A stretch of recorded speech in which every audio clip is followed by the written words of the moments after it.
ตัดงาใหม่ลงงาเกียบน้อยหนาเอาไปทิ้ง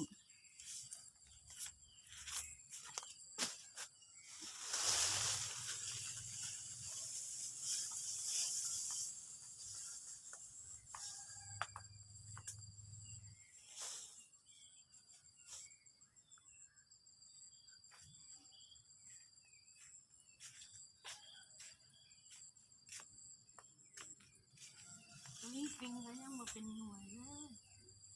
ยังมาไม่รู้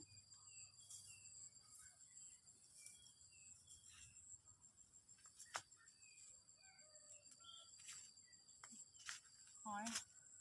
ค่ะ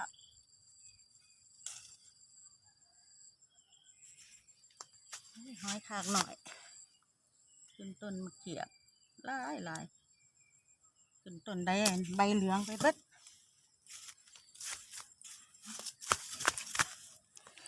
ร้อน